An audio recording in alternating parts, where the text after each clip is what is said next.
Et si le vrai pouvoir n'était ni le savoir affiché, ni le charisme tapageur, mais cette lucidité froide qui n'a pas besoin d'être vue pour gouverner, on ne te l'enseignera jamais.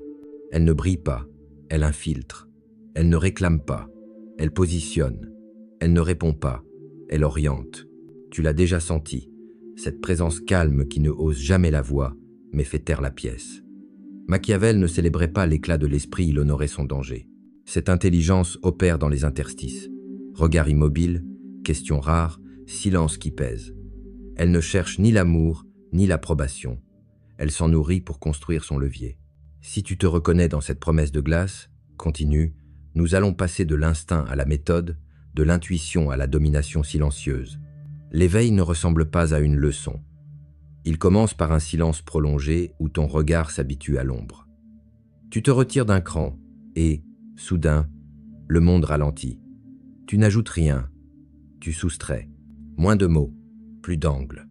Tu observes les gens jusqu'à entendre la fissure dans leurs histoires, ce détail répété qui trahit la peur, ce rire trop appuyé qui mendie l'approbation, cette colère préventive qui protège un mensonge. Tu souris aux blagues moyennes, non par complaisance, mais pour voir qui rit pour appartenir. Tu poses des questions naïves, pourquoi et après, non pour obtenir des réponses, mais pour laisser l'autre s'exposer. Le silence devient un scalpel, l'inconfort, un révélateur. Très vite, tu établis un baselining discret. Comment elle respire quand elle est à l'aise, comment il bouge les mains quand il fabrique. Tu cherches l'écart, pas l'aveu. Tu regardes ce que chacun protège, image, statut, accès, ce qu'il attaque, ce qu'il envie, ce qu'il oublie de dire, la source du levier. Tu notes ce qui excite les égos et ce qui les éteint. Tu apprends à distinguer le signal du bruit, ce qui fait bouger une personne malgré elle. Et tu découvres la règle primitive. Les gens sont prévisibles lorsqu'ils se sentent en sécurité. Alors tu cesses d'intimider. Tu offres du confort. Tu laisses parler. Tu laisses se délier. Tu laisses se trahir. Ton regard devient structurel. Tu ne vois plus des individus isolés. Tu vois des systèmes d'habitude, des dettes d'ego, des loyautés secrètes. Tu lis les pièces comme des cartes de tension, qui cherchent la lumière, qui cherchent l'issue, qui cherchent un sauveur. Tu cultives la lenteur stratégique, compter jusqu'à 5 avant de répondre, laisser une seconde de trop, après une phrase juste assez pour que l'autre comble le vide et te livre la clé. Rien d'agressif, tout est calibrage.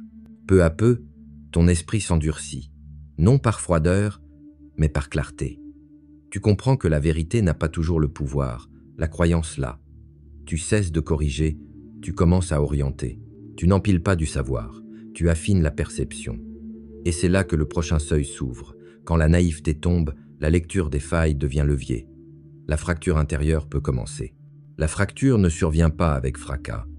Elle se produit en toi comme un décrochement silencieux. Tu arrêtes de présumer la bonne foi.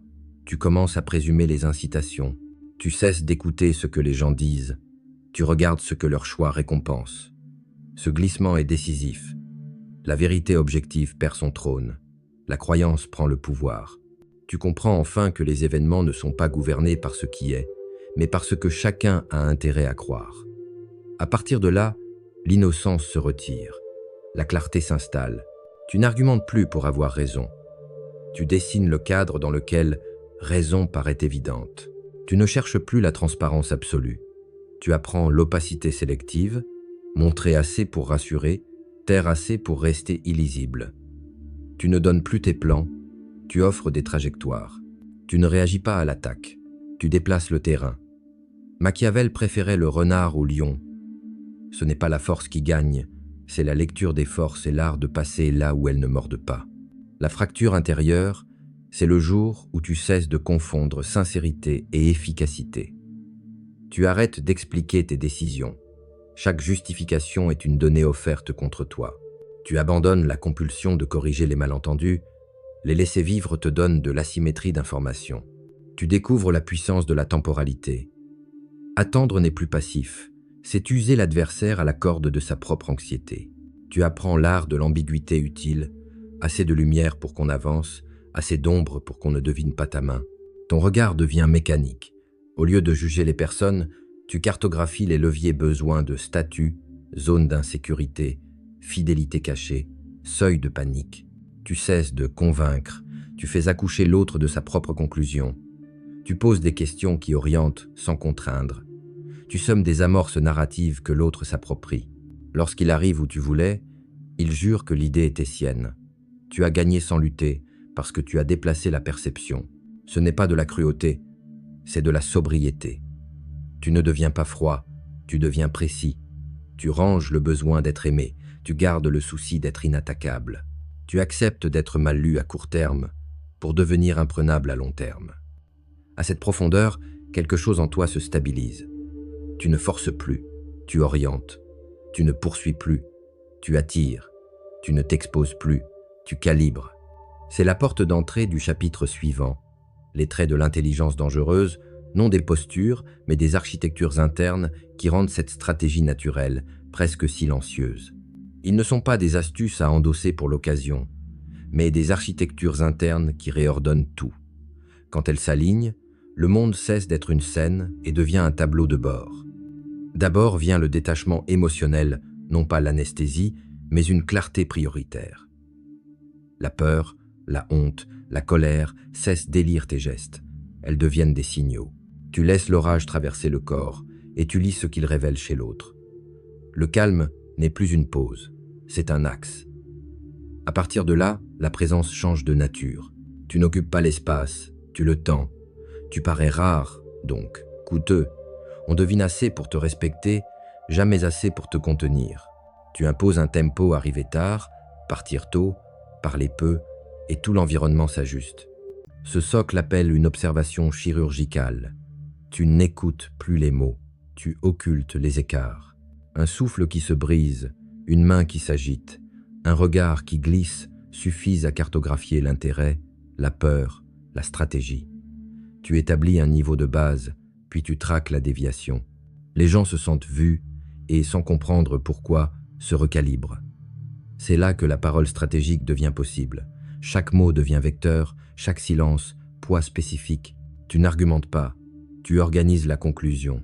Tu sais complimenter pour orienter, te taire pour dévoiler, recadrer sans t'expliquer. La conversation n'est plus un ring, c'est un terrain que tu dessines pendant que l'autre croit s'y mouvoir librement. Enfin, tout cela se verrouille par une autonomie absolue. Tu retires au dehors le droit de te définir. Ni l'éloge, ni le blâme n'altèrent ta trajectoire. Tu n'as rien à prouver, donc rien à marchander. Tes standards deviennent implicites. Ton absence parle mieux que n'importe quel sermon. On ne te tient plus par la dette, la culpabilité ou l'espoir. Tu restes quand c'est aligné. Tu disparais quand ça ne l'est pas. Pris ensemble, ces traits ne te rendent pas froid. Ils te rendent intraitable aux manipulations ordinaires. Tu ne changes pas de masque, tu changes de structure. Et cette mue silencieuse inaugure la suite. Non plus répondre au monde, mais l'orienter sans bruit. La mue ne fait pas de bruit. Elle commence quand tu retires de ta peau la nécessité d'être aimé et que tu la remplaces par une exigence plus simple, être aligné. Tu ne fais plus la course après l'adhésion, tu cultives la rareté. Tu n'occupes plus l'espace par l'explication. Tu laisses ton absence faire le travail que tes mots sabotaient. Ce qui change n'est pas ton visage, c'est ton centre de gravité. Tu cesses d'être dérivable par l'humeur d'autrui. Le monde peut s'agiter. Tu restes au large, dans cette eau plus froide où la visibilité augmente à mesure que la température chute. Alors ton rapport au temps s'inverse. Tu ne réponds pas dans l'instant. Tu laisses la panique de l'autre épuiser sa propre corde. Tu n'éteins plus les incendies, tu choisis quand et où l'eau tombera. La contradiction ne te convoque plus au tribunal des justifications. Tu la regardes passer comme un nuage. Tu apprends la liturgie du non-dit. Laisser un malentendu survivre parce qu'il te protège mieux qu'un discours. Tu savais persuader, désormais tu orientes. Tu savais convaincre, désormais tu cadres la scène pour que l'idée apparaisse d'elle-même. On t'accuse de froideur, tu sais que c'est de la précision. Dans cette mutation, le renard de Machiavel remplace le lion. Tu ne testes plus ta force, tu cartographies les forces. Le conflit cesse d'être un duel et devient une géométrie. Angle, levier, friction, seuil. Tu n'attaques pas une personne, tu modifies l'environnement qui l'oriente. Tu ne réclames pas le respect, tu le rends coûteux à refuser. Ta parole rétrécit, ton rayon d'action s'élargit. Tu passes de la scène aux coulisses, puis des coulisses à la salle des machines. Et, sans l'annoncer, ton esprit se militarise. Chaque émotion transformée en signal, chaque signal en plan, chaque plan en trajectoire. Tu deviens illisible, non par opacité totale, mais par dosage. Tu montres assez pour qu'on suive, jamais assez pour qu'on te tienne. Tu te déplaces différemment, entrée brève, sortie nette, angle propre.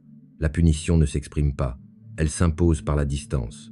Tu n'effaces pas les gens avec fracas, tu les retires de ton cercle d'influence comme on referme une porte à clé. La loyauté, l'affection, la proximité cessent d'être des devoirs, elles redeviennent des privilèges révocables.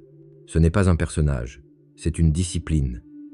Et c'est ici que la théorie se change en méthode, car une intelligence froide n'est rien si elle ne s'applique pas. La prochaine étape n'a plus pour objet de comprendre, mais d'exécuter. Diriger une conversation sans la dominer, faire du silence une pression, refléter puis rediriger l'émotion, corriger sans émotion, cacher ta profondeur. Le passage du savoir au pouvoir commence maintenant. La théorie ne vaut rien si elle ne s'incarne pas dans des gestes qui ne laissent pas d'empreinte. Le premier consiste à laisser la conversation te porter tout en gardant la barre. Tu ne coupes pas la parole, tu l'ouvres.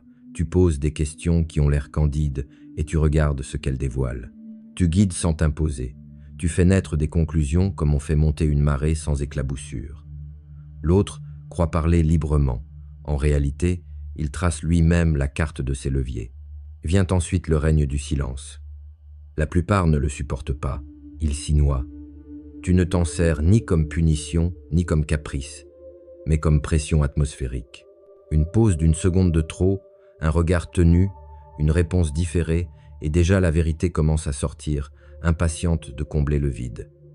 Le mutisme devient architecture. Quand l'émotion monte, tu cesses de lui résister. Tu la miroites d'abord écho discret, température égale, puis tu la détournes d'un degré, assez pour changer la trajectoire sans briser la dynamique. La colère trouve une sortie latérale, l'insécurité se fixe sur un objectif, l'orgueil se laisse conduire par un compliment bien placé. Tu ne pousses pas, tu orientes la gravité. Tes intentions, tu ne les annonces jamais avant la victoire.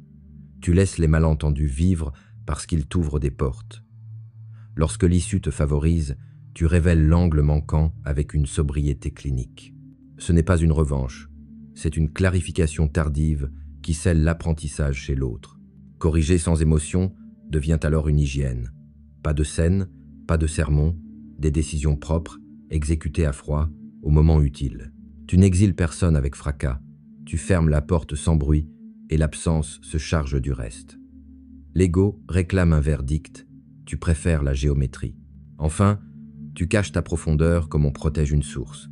Tu donnes assez pour qu'on te suive, jamais assez pour qu'on te contienne.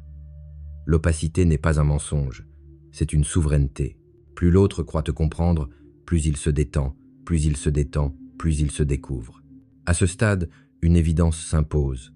L'arène la plus délicate n'est ni la politique, ni l'entreprise. C'est l'intime, là où l'on confond amour et levier, loyauté et dette. C'est précisément le terrain du chapitre suivant. L'arène la plus dangereuse n'est ni l'entreprise ni la politique, c'est l'intime. Ici, les règles ne sont pas écrites et les serments tiennent lieu de contrat. On croit aimer, on négocie. On croit se livrer, on s'essaie. Chaque conversation devient un mouvement de plaques tectoniques. En surface, des mots, en profondeur, des intérêts, des peurs, des loyautés secrètes. Tu cesses de croire que l'amour efface les rapports de force. Tu apprends qu'il les organise. La proximité ne suspend pas la stratégie, elle la rend simplement plus fine. On ne t'attaque pas frontalement, on te dose. On ne te ment pas franchement, on t'incline. Et toi, si tu veux rester libre, tu lis la relation comme une géométrie. Angle, friction, seuil, marge de manœuvre. Tu n'expliques plus tes standards, tu les fais sentir. La demande explicite devient rare, la présence parle à sa place. Tu entres moins souvent, mais quand tu entres, la pièce s'aligne. Tu ne cherches pas à être compris. Tu laisses l'autre mesurer le coût de te perdre. La punition n'est plus l'argument, c'est l'absence. Elle ne humilie pas, elle clarifie. Ceux qui confondaient ton calme avec de la soumission découvrent que tu ne t'opposes pas, tu retires. Tu ne casses pas la table, tu emportes ta chaise. Le respect, dès lors, ne s'arrache pas au terme d'une dispute. Il s'impose par la géographie nouvelle que dessine ta distance. Dans l'intime, l'information vaut plus que l'affection. Tu laisses parler d'abord, tu laisses se raconter, tu laisses s'exhiber l'héroïsme fabriqué et la bonté comptable. Tu ne corriges pas les malentendus qui te protègent, tu les laisses vivre comme des rideaux. Tu offres peu de prise, pas de confession hâtive, pas de justification. Moins ils savent, plus ils projettent. Plus ils projettent, mieux tu lis. Machiavel l'aurait noté, le lion veut l'amour ou la peur, le renard obtient l'ajustement. Tu ne domptes personne, tu fais de ta cohérence un climat auquel on se règle ou dont on s'éloigne. Alors la loyauté cesse d'être une dette et redevient un choix visible. Tu refuses les pactes scellés par la panique, les promesses qui demandent ta mutilation, les rapprochements sans cadre. Tes oui sont entiers, tes non propres. Tu gardes les rives qui protègent le courant. Et soudain, l'intime cesse d'être piège et redevient structure. Deux souverainetés se rencontrent, s'essaient, s'alignent ou se quittent. Rien de spectaculaire, tout de stable. C'est à cet endroit que le silence gagne sur la supplication, que l'éthique prend la main sur l'avidité et que tu deviens, pour de bon, intouchable à ce qui n'a pas les moyens de te contenir. La correction la plus nette ne s'entend pas, elle se fait sentir. Tu ne cries pas, tu retires. Tu ne rends pas le coup, tu retires le terrain. Là où l'on t'attendait au tribunal des explications, tu opposes une chose intraduisible, l'absence. Elle n'humilie pas, elle clarifie, elle ne dramatise pas, elle recalibre. Le silence devient miroir. Face à lui, chacun mesure la qualité de ses gestes sans que tu aies à plaider ta cause. Ce n'est pas une punition morale, c'est une géométrie corrective. L'accès se raréfie, la proximité redevient un privilège. On ne gagne plus ta présence par l'insistance, on la mérite par l'alignement. Cette stratégie n'a rien d'une froideur théâtrale. Elle procède d'une éthique simple, ne pas se renier pour rester. Tu laisses vivre les malentendus qui te protègent, mais tu ne tolères pas les dynamiques qui dissolvent ta colonne vertébrale. Tu réponds moins vite, tu réponds mieux. Tu refuses d'alimenter la spirale des reproches, tu lui retires l'oxygène. Le temps devient un outil. La latence choisie fait remonter la vérité que l'agitation couvrait. On voulait t'entraîner au duel des égaux. Tu déclares la disqualification. On t'attendait sur la scène, tu passes en coulisses, puis tu fermes la trappe. Machiavel aurait approuvé. Le renard ne se venge pas, il soustrait. Il ne poursuit pas, il rend coûteux le privilège de l'atteindre. Ton standard se transmet désormais par pression atmosphérique, sans décret ni slogan. Chacun ressent les rives invisibles qui protègent ton courant. Ceux qui jouaient avec la limite découvrent la loi sans phrase. On te perd là où l'on t'a testé. Et cette perte, silencieuse, travaille plus fort qu'un discours. Ta disparition n'est pas caprice, c'est hygiène. Elle refuse d'ériger ta vie en pédagogie pour ceux qui ne veulent pas apprendre. Elle réserve le feu pour ceux qui réchauffent, pas pour ceux qui brûlent. Alors, paradoxalement, le respect arrive non parce que tu l'exiges, mais parce que ta rareté lui donne un prix. Tu n'intimides pas, tu imposes un cadre. Et lorsque l'autre revient, il s'ajuste à la hauteur que ta distance a révélée. À partir d'ici, une évidence s'impose. Tu ne joues plus selon les règles d'autrui. Tu conçois le jeu. C'est l'objet du dernier seuil. Au terme de ce parcours, tout se résume à une souveraineté tranquille. Tu ne ravis plus le pouvoir, tu le dessines. L'intelligence noire n'est ni cynisme ni théâtre, c'est une éthique de clarté. Tu observes au lieu de réagir, tu cadres au lieu d'argumenter, tu fais du silence un climat et de ta présence un standard. Dans l'intime comme dans le public, tu remplaces la demande par la densité, l'explication par l'alignement. Les 5 architectures internes détachement, observation, présence, parole, autonomie cessent d'être des techniques, elles deviennent une ossature. Alors la relation reprend son statut de structure. La punition redevient absence et la rareté, valeur. Tu n'imposes pas la peur, ni ne réclames l'amour. Tu fais advenir l'ajustement. On ne t'achète plus avec l'attention. On te rencontre à la hauteur de tes rives. Et si l'on te perd, ce n'est pas un caprice. C'est la géométrie d'un cadre que tu refuses de renier. Si cette vidéo a fait bouger quelque chose en toi, écris en commentaire la phrase qui t'a servi de miroir. Précise l'endroit où tu choisis, désormais, de soustraire plutôt que de supplier. Partage cette vidéo à celui qui confond encore intensité et clarté, proximité et dette. Abonne-toi si tu veux d'autres dissections froides, d'autres outils discrets pour penser comme un renard et agir sans bruit. Active la cloche. Nous ne vendons pas des recettes, nous bâtissons des cadres. Et lorsque le doute reviendra, souviens-toi, tu n'as rien à prouver, seulement un territoire à garder. Le reste l'influence, le respect. Les issues suivra la topographie que tu traces en silence. Maintenant, avance. Le jeu n'attendait que ta signature.